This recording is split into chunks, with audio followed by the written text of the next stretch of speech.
Yep.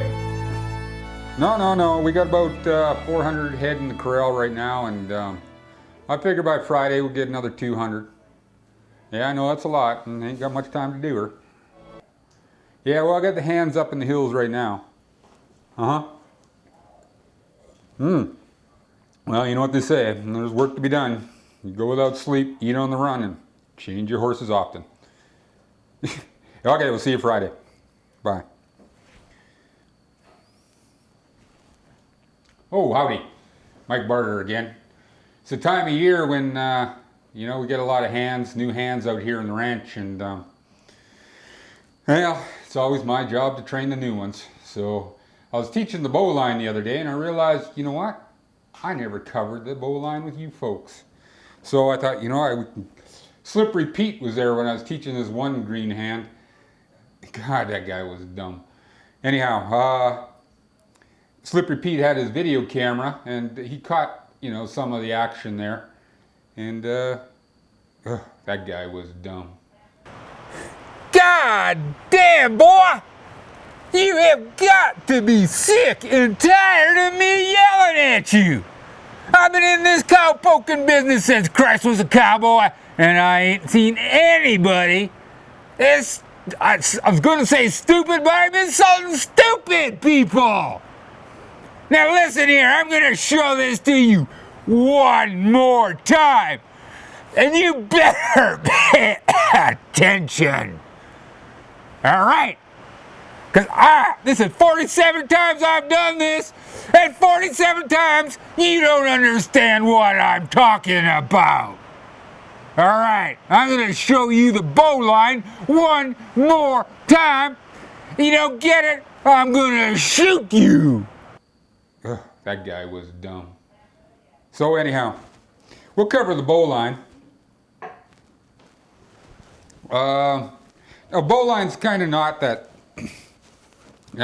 essentially could be called the king of knots. I see everybody, has used it.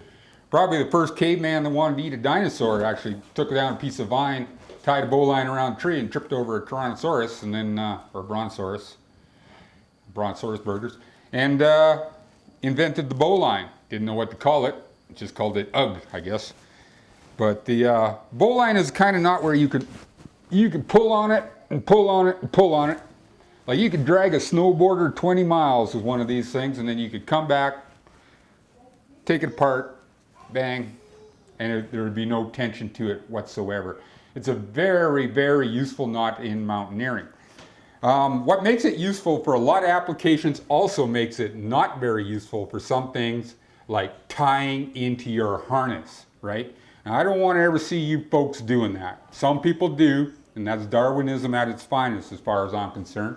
So let's take this bowline, let's cut her into 5 simple stages. Stage 1, create a loop with the tree, right? So we just call this a loop. We're using the rabbit goes up the hole, okay? Stage 2, rabbit comes up the hole of the tree. So here we are, right? Now, you're going to pass the end of this behind,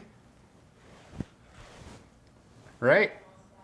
That's stage 3. Stage 4 goes back down the hole.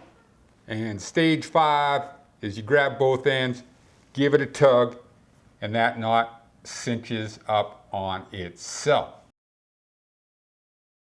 To tie this off with a couple of overhand knots, or a overhand knot, at least one.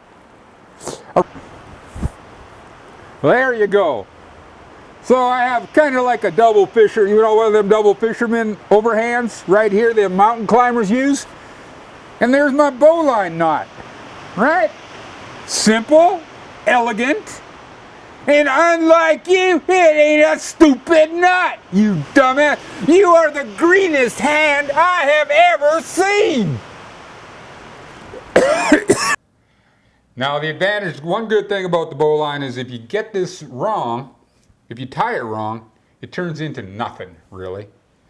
So, if I get this part wrong, so here I have the loop and it's up. If I were to tie the loop incorrectly, which I almost can't do, and I were to do that and then go behind and through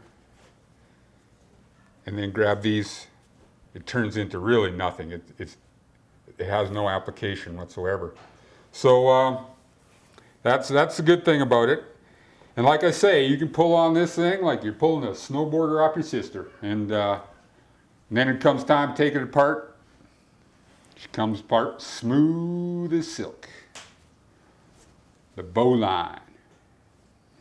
And once again, I don't want to ever see you tying into your harness with this, because 99% of them knots that come apart when you're climbing is some sport climber ties into the bowline. Yeah, Darwin's got it right there, don't he? So, Mike Barter signing off. And you have a good day. I got to get to work.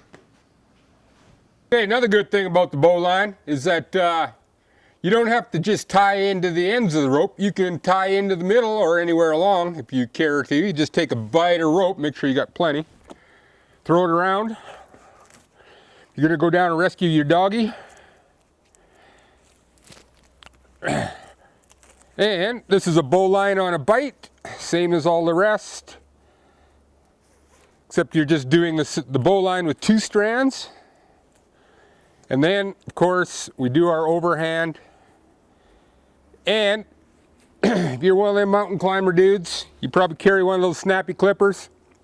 Take that and just take the loop and clip it so that it can't come undone.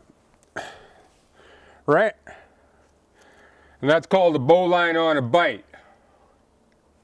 Y'all have a good day.